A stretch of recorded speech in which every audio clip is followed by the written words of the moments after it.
আসছেন কোথা থেকে? নোয়াখালী ব্যায়ামগঞ্জ থানা আমাদের। এত দূর থেকে এখানে এসেছেন কেন?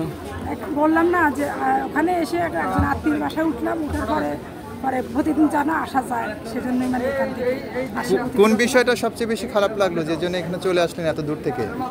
কোন বিষয়টা সবচেয়ে খারাপ লাগলো যে আমরা মায়েরা বাচ্চাগুলা পড়ালেখার জন্য নিরাপদ একটা স্থানে দিই আমরা, যে এরকম একটা মর্মান্তিক ঘটনা একটা শিক্ষা প্রতিষ্ঠানের উপরে, সেগুলা মানে বেদনাদায়ক।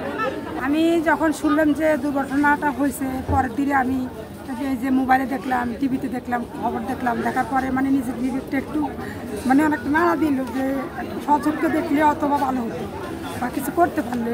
পরে আসছি 2-3 দিন আসছি, দেখছি যে ঢোকা যায় না বা এগুলো ইয়ে করে না। এখন প্রতিদিনে 2-3 বার আসছি এখানে।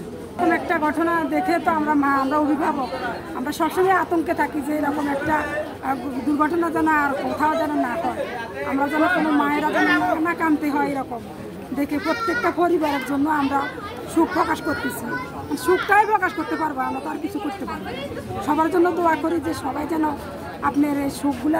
এই জায়গাটাতে প্রতিদিন 2 বেলা বা 1 বেলা আসেন কেন, এটা একটু জানতে চাই। এটা আসি দেখার জন্য বা নিজের দেখতে, মানে নিজের মুখটা একটু হালকা হয় যে দেখতে সবাই আসতেছে, সবার জন্য সমবেদনাটা মানে নিজের মন থেকে একটু। ভেতরে কি ঢুকতে পারছেন? ঢুকতে পারি।